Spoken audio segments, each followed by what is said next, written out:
As brand value goes up, margins go up. As margins go up, potential profits go up. However, if spending and costs escalate, those marginal gains will be eaten up before they become profit.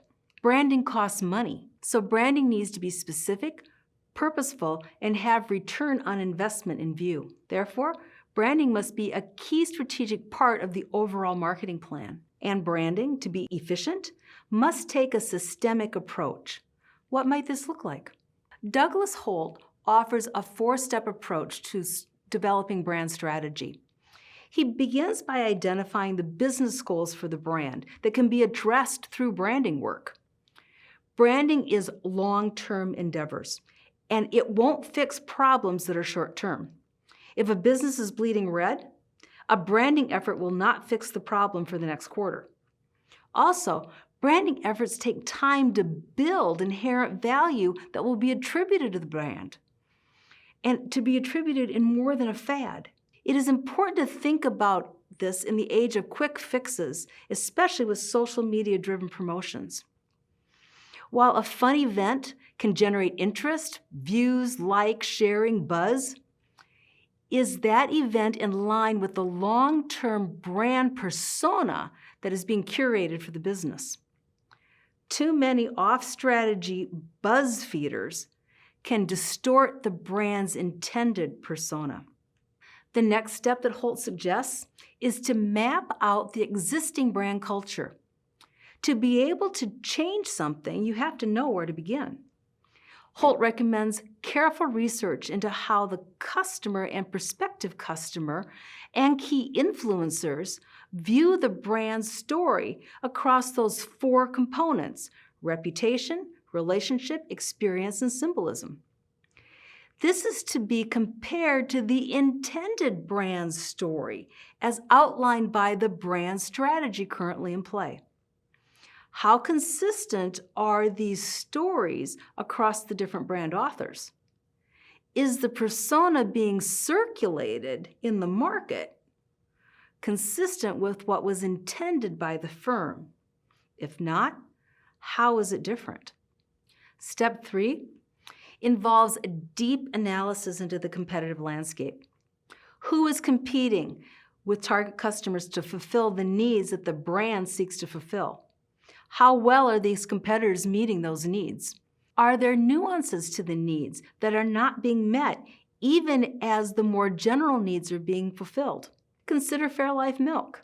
The general need of providing milk nutrition for one's family is provided by a number of different brands.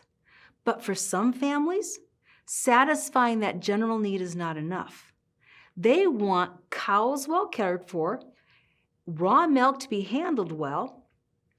Organic milk meets those needs, but Fairlife discovered an additional need: lower sugar or lactose content. Their ultra-filtering process removes lactose and concentrates the calcium and the protein content of the milk, making it more nutritious per calorie. The Fairlife example is an example of an environmental shifting scenario in the category. Consumer awareness of milk sourcing has changed. Understanding of the role of lactose in digestion has changed. Fairlife is capitalizing on these shifts, even in a product category that is well into a mature phase and where red ocean competition has evaporated margins. Still, a subcategory has been created that is early in its life cycle. Fairlife recognizes this. In mature categories, experience framing and symbolic value are key brand drivers. And the 4th step? The 4th step is to design the brand strategy. It requires clearly identifying the existing brand culture and the brand culture to be realized through branding efforts. Between these 2 stages are all of the strategy drivers, the aspects of the competitive arena that are external to the brand but impact the brand. But a strategy well designed must also be well executed to create a brand persona. With the current brand culture as the launching point and the future brand culture is the outcome, each aspect of the marketing plan must be carefully engineered to meet the brand's culture goals. Activities for each of the 4 Ps are brought in line with the strategy so that they work together towards creating that culture frame for the brand that advances its appeal to target customers and does so distinctively from the competition. Finally, Holt reminds us that all the endeavors are to be evaluated. If branding strategy is to be effective, then the marketer should see changes in key metric areas. Customer behavior should change with increased purchase consideration, increased purchasing, and decreased brand switching. Attitudes should change with impressions about the brand becoming increasingly favorable. Relationship between the brand and the customer should change as the brand becomes more entrenched in the routine life and takes on an effective label as my brand. Brand equity should increase, lowering price consideration and sensitivity. The brand develops a high reservation price.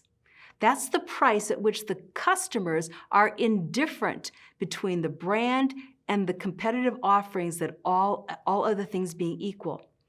It's the I'm willing to pay this amount for this brand price. I'm indebted to Douglas Holt for developing such a strategic and comprehensive model to bring understanding about brands and branding. I hope that this series has led you to agree with me that branding is the heart of marketing. As I'd mentioned at the start of this video series, a strategically created and sustained brand is much like the human heart. When strong, a brand pumps life-giving support to sustain the business represented by the brand. When a brand is weak, it can't support the business, and the business becomes vulnerable. May this lead you to better evaluate marketing decisions with a view towards a healthy brand. Thank you for watching.